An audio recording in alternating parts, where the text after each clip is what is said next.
Hello दोस्तों, नमस्कार, जोहार, जय मसीह की। दोस्तों, चलिए आज का इस वीडियो में हम लोग फिर से बहुत दिनों के बाद बाइबल स्टडी करेंगे। बाइबल से हम लोग पढ़ेंगे और जानेंगे। आज का इस पाठ में हम लोग पढ़ेंगे। आज का इस बाइबल स्टडी में हम लोग मत्ती रचित सुसमाचार से पढ़ेंगे 26 अध्याय का 57 से 75 पद तक और जानेंगे यीशु मसीह को किस तरह से बांधा गया, मारा गया और पेतरुस ने यीशु मसीह को किस प्रकार से अस्वीकार किया। दोस्तों, हम लोग जानते हैं प्रभु यीशु मसीह हम मानव जाति के लिए आया था, मानव जाति के लिए मरा गया और फिर तीसरा दिन जी उठे। तो चलिए हम लोग आज का इस विषय में जानने के लिए बाइबल पाठ को पढ़ते हैं और ध्यान से आप लोग पढ़ेंगे या सुनेंगे। अगर आप में से कोई हमारे वीडियो को देखते हैं तो आप बाइबल निकाल कर पढ़ सकते हैं।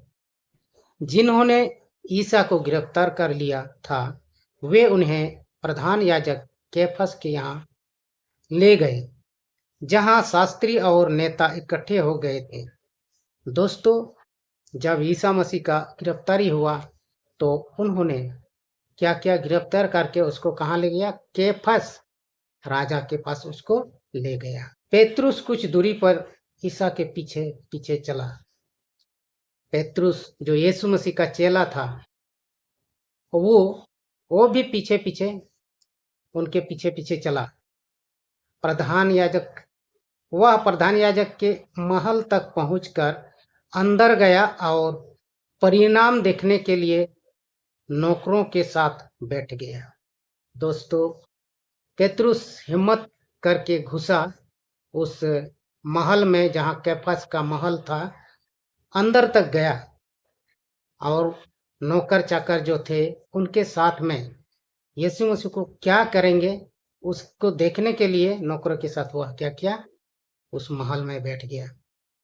महायाजक और सारी महासभा ईसा को मरवा डालने के उद्देश्य से उनके विरोध झूठी गवाही खोज रही थी। दोस्तों, यीशु मसीह ने कोई दोष नहीं किया था, फिर भी उसको मरवा डालने के लिए महायाजक और सारी महासभा ईसा को मरवा डालने के लिए उद्देश्य से उनके विरोध झूठी गवाही जो है वो खोज रही थी, परंतु वह मिली नहीं। लेकिन उन लोगों को वो मिली नहीं। यद्यपि बहुत से झूठे गवाह सामने आए, अंत में 2 गवाह आकर बोले। दोस्तों, बहुत सारे झूठी गवाह जो है लाया गया, लेकिन अंत में 2 गवाह आकर बोले। इस व्यक्ति ने कहा, मैं ईश्वर का मंदिर ढा सकता हूँ और 3 दिनों के अंदर उसे फिर से बना सकता हूँ।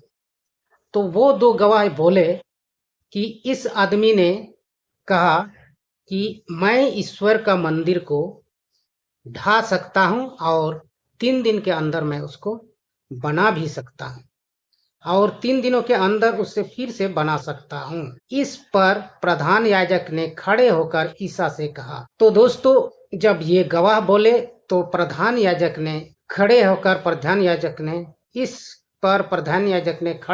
ईसा से कहा, ये लोग तुम्हारे विरोध जो गवाही दे रहे हैं, क्या इसका कोई उत्तर तुम्हारे पास नहीं है? प्रधान याजक ने यीशु मसीह को पूछा, परंतु ईसा मौन रहे। लेकिन ईसा मसीह ने जवाब नहीं दिया, वो मौन रहे, चुपचाप रहा। तब प्रधान याजक ने उनसे कहा, तुम्हें जीवंत ईश्वर की शपथ, यदि तुम मसीह ईश्वर के पुत्र हो तो हमें बता दो। क्या कहा?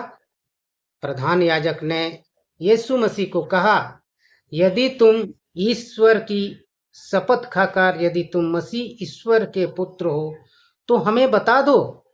ईसा ने उत्तर दिया, आपने ठीक ही कहा। प्रभु यीशु मसीह ने कहा, आपने ठीक ही कहा। मैं आप लोगों से यह भी कहता हूँ, भविष्य में आप मानव पुत्र को सर्वशक्तिमान ईश्वर के दाहिने बैठा हुआ और आकाश के बादलों पर आता हुआ देखेंगे।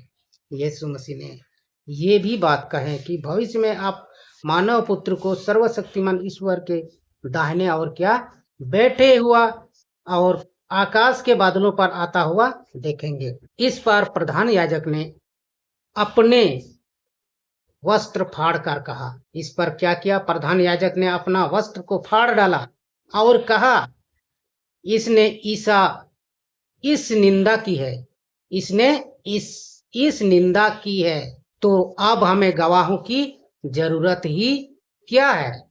अभी अभी आप लोगों ने इस निंदा सुनी है, आप लोगों का क्या विचार है? उन्होंने उत्तर दिया, यह प्राणदंड के योग्य है। प्रधान याजक ने जब सवाल का जवाब यीशु मसीह ने दिया कि हाँ, आप ठीक ही कह रहे हैं, मैं ही हूँ ईश्वर का पुत्र, तब वह क्रोधित हो गया और कपड़ा को फाड़ दिया और उसने कहा कि इस आदमी ने इस निंदा की है, तो हमें और गवाह की क्या जरूरत है? आप सभी लोग क्या सुने? आप लोग अभी आप लोग सुने कि इसने इस निंदा की है। यही इसका सबसे बड़ा दोष है। आप लोग क्या विचार है? आप लोगों का क्या विचार है? प्रधान याजक ने लोगों से पूछा। उन्होंने उत्तर दिया, यह प्राणदंड के योग्य है, इसको मरने की जरूरत है। तब उन्होंने उनके मुंह पर थूका और उन्हें घूंसे मारे। ये सब देखे तब क्या किया? उसको मुंह पर थूक दिया, यीशु मसीह के मुंह पर थूक दिया और उसको घूसा मार दिया। कुछ लोगों ने उन्हें थप्पड़ मारते हुए यह कहा, मसीह यदि तू नबी है तो हमें बता, तुझे किसने मारा है? और इस प्रकार उसको पूरा मारने लगे। पेतरुस उस समय बाहर प्रांगण में बैठा हुआ था। एक नौकरानी ने पास आकर उससे कहा, तुम भी ईसा गलीली के साथ थे? यीशु मसीह को एक नौकरानी ने कहा कि तुम भी ईसा के गलीली के साथ थे, किंतु उसने सबके सामने अस्वीकार करते हुए कहा, मैं नहीं समझता कि तुम क्या कह रही हो। उसने क्या किया? पेतरुस ने कहा, मैं नहीं समझता हूँ कि तुमने क्या कहा, मैं नहीं समझता कि तुम क्या कह रही हो। इसके बाद पेतरुस फाटक की ओर निकल गया। इसके बाद वो डर गया और वो फाटक की ओर निकल गया। किंतु एक दूसरी नौकरानी ने उससे देख लिया। दूसरी नौकरानी ने ईसा को देख लिया और वहां के लोगों से कहा, यह व्यक्ति ईसा नाजरी के साथ था। दूसरे जब स्त्री ने देखा तो सब लोगों को कहने लगा, यह आदमी जो है यीशु नाजरी के साथ था, ईसा नाजरी के साथ था। उसने शपथ खाकर फिर अस्वीकार किया और कहा, मैं उस मनुष्य को नहीं जानता। अस्वीकार किया, स्वीकार नहीं किया, अस्वीकार किया। उसने कहा, मैं उस मनुष्य को नहीं जानता हूँ। इसके थोड़ी देर बाद आसपास खड़े लोग पेतरुस के पास आए और बोले, निश्चय ही तुम भी उन्हीं लोगों में से एक हो। आसपास के लोगों ने आया और कहा उसको, पेतरुस को कहने लगा कि तुम निश्चय ही उन लोगों में से एक हो, यह तो तुम्हारी बोली से ही स्पष्ट है। तब पेतरुस कोसने और शपथ खाकर कहने लगा कि मैं उस मनुष्य को जानता ही नहीं। ठीक उसी समय मुर्गे ने बांग दी। जब तीसरा बार पेतरुस ने क्या किया? यीशु मसीह को अस्वीकार किया। उसी समय मुर्गा ने बांग दी। पेतरुस को ईसा का यह कहना याद आया, मुर्गे के बांग देने से पहले ही तुम मुझे 3 बार अस्वीकार करोगे। तो यीशु मसीह ने उसको कहा था कि मुर्गे के बांग देने के पहले ही तुम 3 बार मुझको अस्वीकार करोगे। सेम उसी तरह हुआ और पेतरुस ने यीशु मसीह की बातों को याद किया और वह बाहर निकल कर फूट फूट कर रोने लगे। आमीन। तो दोस्तों, यीशु जब पकड़ा गया, जब पकड़वाया गया तो क्या हुआ? उसको महायाजक के पास ले जाके झूठ मूठ का उसको दोष लगवाया और दोष लगवा करके उसको मरवा डालने का क्या किया? फैसला सुनाया। उस जगह पर पेतरुस ने 3 बार अस्वीकार किया। उसी समय मुर्गा बांध दिया। आमीन। तो दोस्तों, आज हम लोग पढ़ें और अपने परमेश्वर के बारे में जाना उसको किस प्रकार से निर्दोष होकर भी उसको सजा मिला। तो ये हमारे परमेश्वर पिता का योजना था और हम पापियों के लिए ही प्रभु यीशु मसीह मारा गया और 3 दिन के बाद वह फिर से जी उठा। तो दोस्तों, अगर हम परमेश्वर को प्यार करते हैं, प्रेम करते हैं, अभी हम लोग देख रहे हैं इस भारत देश में किस प्रकार से मसीहियों को कुचला जा रहा है। तो इस समय हम सबों को निडर होकर प्रभु यीशु मसीह को अपनाना है, उसके नामों से प्रार्थना दुआ करना है।